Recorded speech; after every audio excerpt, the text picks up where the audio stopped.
దీని మీద లో కాస్ట్ లో చేయగలిగారు మేడం. ఎక్స్ప్లెనేషన్ అవసరం వచ్చిందా మేడం?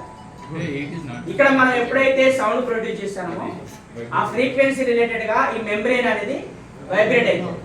ఈ వైబ్రేషన్స్ వల్లనే రిఫ్లెక్టెడ్ రే అనేది డిస్టర్బ్ అవుతుంది. That is the concept. ఇక్కడ మీ హ్యాండ్ షేక్ అవుతుంది కదా సార్? చెప్పినా నేను మీరు అది వినలే. నా హ్యాండ్ షేక్ అయినప్పుడు అక్కడ వచ్చే డిస్టర్బెన్స్ వేరు ఉంటుంది. మాట్లాడేటప్పుడు చూడండి టేబుల్ అవసరం లేదు సార్. మనం పిల్లవాడి హ్యాండ్ పోవాలంటే కొన్నిటిని ఆ లెవెల్ అనేది చేయాల్సి వస్తుంది సార్. సపోజ్ నేను ఇక్కడ అనుకోండి, నా హ్యాండ్ షేక్ అయితే ఇట్లా ఉంటుంది సార్. చూసిందా? హ్యాండ్ షేక్ అయితే దీనికి డిస్టర్బెన్స్ రెండింటికి వేరియేషన్ ఉంటుంది సార్. ఇది అట్లా హ్యాండ్ షేక్ అయినప్పుడు ఎక్కువ డిస్టర్బెన్స్ వస్తుంది. ఈ వైబ్రేషన్స్ వల్ల ఒక డిజైన్ ప్యాటర్న్ వస్తుంది. పాటకు రిలేటెడ్ గా అది వైబ్రేట్ అవుతుంది సార్. నేను ఇక్కడ కూడా చూసాను సార్. అంటే మనం మాట్లాడిన మాటకు పాటకు రిలేటెడ్ కాదు. అంటే నేను ఎంత వాయిస్ ఇంక్రీజ్ చేస్తే అక్కడ మెమరీ యొక్క వైబ్రేషన్స్ అనేవి అంత ఎక్కువ వచ్చి light disturbance. Dancing of light. Name of the experiment is dancing of light. Sound can travel from the solid medium అని అట్లా ఒక అగ్గిపెట్టెతో టెలిఫోన్ చేసి ఆడుకోమన్నాడు. అది మన చిన్నప్పటి నుంచి మనకు ఆ సబ్జెక్ట్ తెలిసినప్పుడు కూడా మనం ఎంజాయ్ చేస్తాం. కానీ దాంట్లో ఉన్నటువంటి కొన్నిటిని మనం ఓవర్కమ్ అవుతూ అది అందులో ఉన్న డిమెరిట్స్ ఏంటంటే ఒకరు మాట్లాడితే ఇంకొకరు వినాలి. సెట్ మాదిరిగా ఓవర్ అన్నాకనే ఇంకొకరు మాట్లాడడం వినడం రెండు ఒకేసారి చేయలేము. దాంట్లో ఇద్దరికి మాత్రమే పాసిబిలిటీస్ ఉంటాయి. అట్లా కాకుండా మనం 50 మంది ఒకటే మెయిన్ లైన్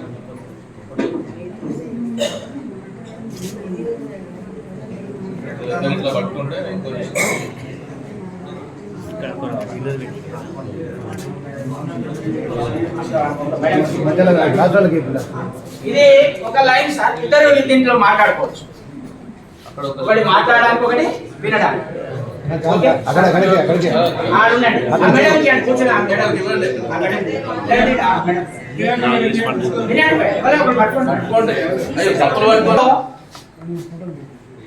మన ఫ్రెండ్స్ చాలా మంది మాట్లాడుకోవాలి కదా. దీనికి ఇంకొక కాన్ఫరెన్స్ కాల్ లాగా పెడదాం. కాన్ఫరెన్స్ కాల్ లాగా దీనికి ఇక్కడ ఆ సార్ అక్కడికి ఇస్తా. ఎక్కడ అందుబాటులో ఉంటే అక్కడ ఒకదానికి అంటే ఇక్కడ కూడా మళ్ళీ ఇంకొకటి వేసుకోవచ్చు అన్న. దెబ్బకే దాని సెన్సిటివ్ లేపండి. మరి ఇప్పుడు అందరికి వినబడతా చూద్దాం. సార్ కొంచెం టైట్ ఉంచాలి.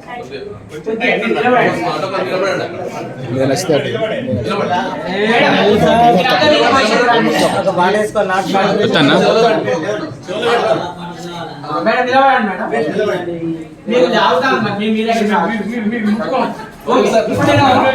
మాట్లాడను. మీరు మాట్లాడడం వల్ల బయట నుంచి వస్తారు రూమ్ లో. హలో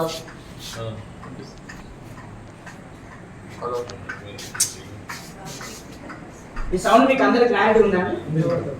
ఉంది కదా? అందరికి వస్తుందా సార్? మీకు వస్తుందా సార్?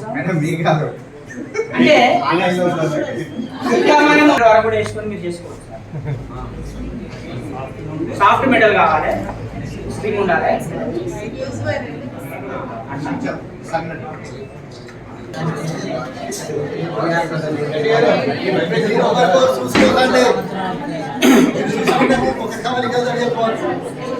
పార్టికల్ వైబ్రేషన్ డైరెక్షన్ అంటాడు, వేవ్ మోషన్ డైరెక్షన్ అంటాడు, కంప్రెషన్ అంటాడు, రిఫ్రాక్షన్ అంటాడు, ట్రఫ్ అంటాడు, క్రెస్ట్ అంటాడు. లాస్ట్ వచ్చేసరికి సార్ అన్నట్టు కన్ఫ్యూజన్ లో పడుతుంది. మనం యాక్టివిటీస్ చేసి ఇది కంప్రెషన్, ఇది రిఫ్రాక్షన్ అనేది చూపించలేని పరిస్థితి. ఎందుకంటే ఎయిర్ మాలిక్యూల్స్ అంటే ఇన్విజిబుల్ మెయిన్ గా. ఆ ఇన్విజిబుల్ పార్టికల్స్ కంప్రెషన్ రిఫ్రాక్షన్ అనేది చూపించలేదు. దానికి మనం ఒక మెటల్ స్టిక్ వాడుకొని కంప్రెషన్ రిఫ్రాక్షన్ ఎట్లా చూపించవచ్చో చెప్తా సార్. ఇది కొంచెం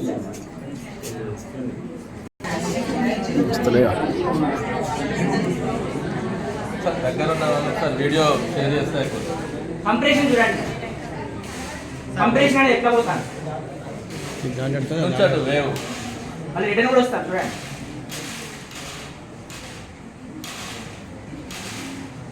కంప్రెషన్ అంటే ఏంటంటే బాడీ యొక్క సైజ్ డెన్సిటీ ఎక్కువ ఉండాలి. అంటే ఈ రింగ్స్ ఉన్న చూసిందా, ప్రతి రింగ్ దానికి ఒక పార్టికల్ అనుకుంటే కంప్రెషన్ అది.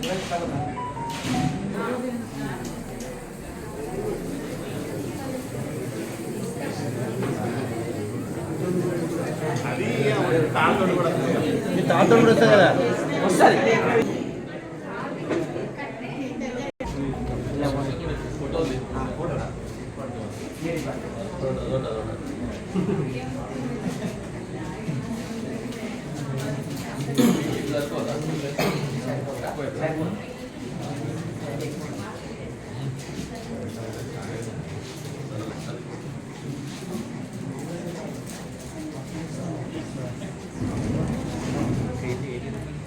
ఓకే సార్, కొంచెం టైట్ పట్టండి సార్. అన్ని డైరెక్ట్ కొంచెం క్రాస్ అనండి.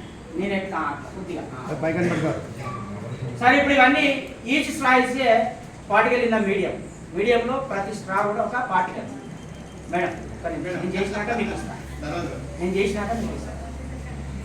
చూడండి, మళ్ళీ రిఫ్లెక్ట్ చేస్తాను చూడండి. Straw vibration wave motion direction observe చేయాలి. ఇక్కడ మనం స్ట్రా వైబ్రేషన్ ఏమో ఈ సర్ఫేస్ మీద ఉంటుంది, వేవ్ మోషన్ ఏమో ఇట్లా ఉంటుంది. Both are perpendicular. అది చెప్పడానికి ఇందులో రెండు చెప్పొచ్చు.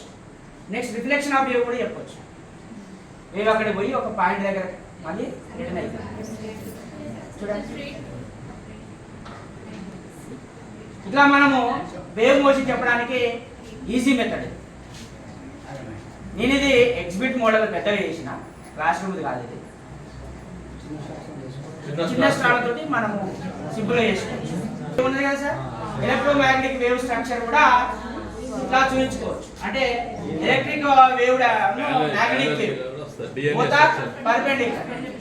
అవి చెప్పడానికి ఒక ప్లేన్ మీదనేమో ఎలక్ట్రికల్ వేవ్ ఉంటుంది, ఒక ప్లేన్ మీదనేమో మ్యాగ్నెటిక్ వేవ్ ఉంటుంది. ఇట్లా చెప్పుకోవడానికి కూడా ఇది. దీన్ని కొంచెం డెప్త్ పోతే డిఎన్ఏ మోడల్ కూడా ఇదే వస్తుంది. డిఎన్ఏ స్ట్రక్చర్ అంటాం దాన్ని. ఇట్లా మనం రకరకాలుగా వాడుకోవచ్చు. అది మన దగ్గర ఉన్నటువంటి ఎఫిషియన్సీ లేదంటే ఆ డైలీ లైఫ్ అప్లికేషన్ బట్టి వాడుకోవచ్చు. వాటిని కూడా మనం మార్చుకోవచ్చు.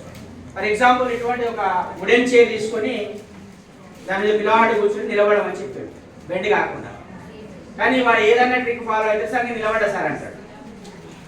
అట్లా కాకుండా మనం దాన్ని ఎట్లా ఆల్టరేషన్ చేసుకోవాలంటే, మనం బొట్ట వెలుగు కొద్దిగా బొట్టు చాక్ పీస్ పౌడర్ పెట్టుకొని సార్ కూర్చున్నాడు కదా, మనం ఈ పొజిషన్లో పెట్టాలి. ఇట్లా ఈ బొట్టు నీ నుదుటికి ఆనకుండా లేవమన్నా.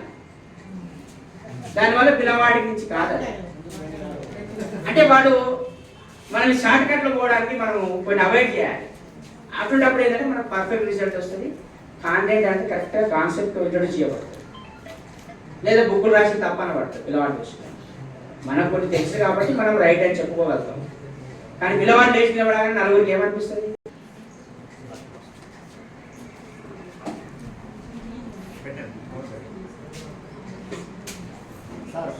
ఇది సెంటర్ ఆఫ్ గ్రావిటీ యాక్టివిటీ అండి. టెక్స్ట్ బుక్ లో రాయబడలేదు ఇది. ఇది మన డైలీ లైఫ్ లో కూడా చూస్తాం. ఇది ఎక్కడ చూస్తాము? సర్కస్. వాళ్ళు ఒక సైకిల్ రీమ్ పెట్టి ఆ రీమ్ మీద నడుస్తారు వాళ్ళు, కానీ వాళ్ళ చేతిలో కంపల్సరీ కర్ర ఉండాలి. దీనికి ఏం చేసిన ఎట్లా మాడిఫై చేసిన ఈ రెండు బాల్స్ మీరు ఇవే వాడవలసిన అవసరం లేదండి. నట్స్ ఉంటాయి కదా, పెద్ద సైజు నట్స్ వాడుకున్న అవుతుంది. నేను వాడింది బైండింగ్ వేరు. ఇంకా వీల్ ఒకటి మాత్రం ఐఎస్టీలో వాడుకోవాలి. సరే, ఇప్పుడు ఇది సెంటర్ ఆఫ్ గ్రావిటీని మనం కాన్సెప్ట్ను ఇంట్రడ్యూస్ చేయడానికి ఇది వర్కౌట్ అవుతుంది చేయాలనుకుంటా. దీన్ని షిఫ్ట్ చేయాలనుకున్నప్పుడు నేను కొన్ని చేసి పిల్లవాడికి చూపించాలి. ఇప్పుడు ఏమైంది సార్, అటు సైడ్ బెండ్ అయింది. నేను దాన్ని అటు సైడ్ స్ట్రెచ్ చేయడం వల్ల సెంటర్ ఆఫ్ గ్రావిటీ కొద్దిగా షిఫ్ట్ అయ్యింది. కరెక్ట్ దారం మీద లేదు సెంటర్ ఆఫ్ గ్రావిటీ. అంటే వీటిని మనం మార్చి కూడా ఎక్స్పెరిమెంట్ చేసి కొన్ని క్వశ్చన్స్ చేయగలిగితే ఇదే థాట్ ప్రొవోకింగ్ క్వశ్చన్. ఇక్కడ మీరు ఏమైనా మీ ఇష్టం, అట్లా మట్టి ముద్రలు కూడా వాడుకోవచ్చు. మీ దగ్గర ఉన్నటువంటి అవైలబిలిటీ బట్టి మీరు చేసుకోవాలి సార్. ఇప్పుడు ఒక యూట్యూబర్ ఎక్స్పెరిమెంట్ చేస్తాడు. ఈ బెంచ్ నేను టేబుల్ నిలబెడతా అంటాడు, మంచిగా టేబుల్ క్లాత్ వేసుకుంటాడు, వెనక వైపు చైర్ వేసుకొని కూర్చుంటాడు. ఇది ఎట్టి పరిస్థితిలో నిలబడదు. అది అందరికి తెలుసు ఇక. కెమెరా కొద్దిగా దూరం పెడతాడు, దీన్ని మాత్రము ఇటు సైడ్ పెడతాడు. ఇప్పుడు ఇది నిలబడ్డది అని చెప్తాడు, ఇది కనపడి ఏముంటుంది సార్ ఇక్కడ, నేను సెంటర్ ఆఫ్ గ్రావిటీని షిఫ్ట్ చేస్తాను. ఈ వెయిట్ వేయడం వల్ల జనరల్గా దీని సెంటర్ ఆఫ్ గ్రావిటీ ఇక్కడ ఉండదు, అంటే బేస్ నుండి హైట్ ఎక్కువ ఉంటుంది, అప్పుడు దానికి స్టెబిలిటీ తక్కువ ఉంటుంది. నేను ఈ మాస్ యాడ్ చేయడం వల్ల ఏమవుతుంది, బేస్కి వస్తాను సెంటర్ ఆఫ్ గ్రావిటీ, బేస్కు షిఫ్ట్ చేస్తాను. దీని యొక్క ఈ స్టైల్ కూడా మనం మార్చొచ్చు, దీన్ని అటు బెండ్ చేయాలని చేయొచ్చు, ఇటు బెండ్ చేయాలని చేయొచ్చు, కంప్లీట్గా ఇంక్లైన్ ఉంచాలన్నా ఉంచవచ్చు. అడ్జస్ట్మెంట్ అంతా ఇక్కడ ఈ దీన్ని పొజిషన్ బట్టి ఉంటుంది. యాక్టివిటీస్ టెక్స్ట్ బుక్లో ఎట్లాగో మనం చేస్తాను, వి షేప్లో కట్ చేసిన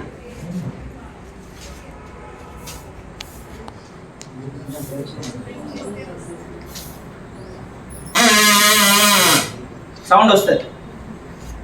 నేను దీన్ని ఇప్పుడు దీంతో చాలా magics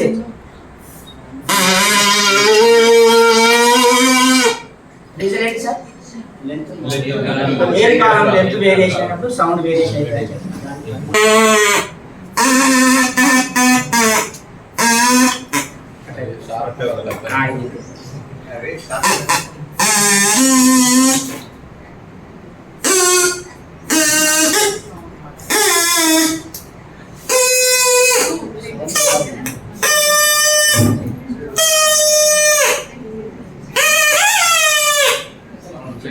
different type of sound అనేది ప్రొడ్యూస్ అవుతుంది. అంటే ఎయిర్ కాలం యొక్క లెంత్కు సౌండ్ రిలేషన్, దీన్నే మనకు జలతరంగం రాయాలి. ఓకేనా, దీన్ని రివర్స్ పెట్టి లోపలికి పిలిచాలి, అప్పుడు కూడా సౌండ్ వస్తుంది. ఈ రెండు కూడా వైబ్రేట్ అవుతాయి. కొద్దిగా లాక్కుంటూ బెండ్ చేయండి, దానివల్ల ఏమైతే కరెక్ట్ 90 డిగ్రీ షేప్ వస్తుంది. రౌండ్ తిరుగుతుంది.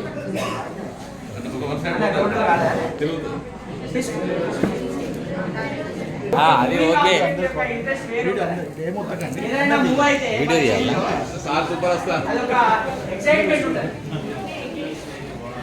అగా సార్ బాగా వస్తుంది.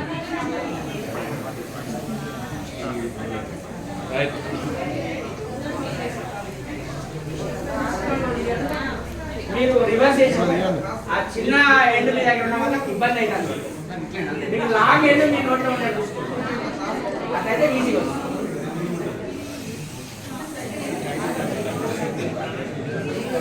మనం దీన్ని క్లాస్ రూమ్ పెట్టి చేసినప్పుడు ఈ డైరెక్షన్ మార్చి చెప్పాలి. ఇప్పుడు ఏ డైరెక్షన్ లో రొటేట్ చేస్తా, రొటేట్ అవుతుంది. ఇప్పుడు ఏ డైరెక్షన్ లో రొటేట్ అవుతుంది. దీనికి రీజన్ ఏంటి? కరెక్ట్. యాక్షన్ ఏది, రియాక్షన్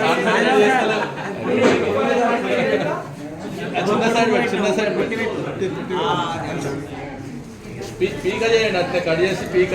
మీరు పీకే కూడా చేసుకోండి, నేను ఇంకొక యాక్టివిటీ చేసుకోవాలి. ఒకదాన్ని ఇట్లా కట్ చేస్తే పీక వస్తుంది. Open sir.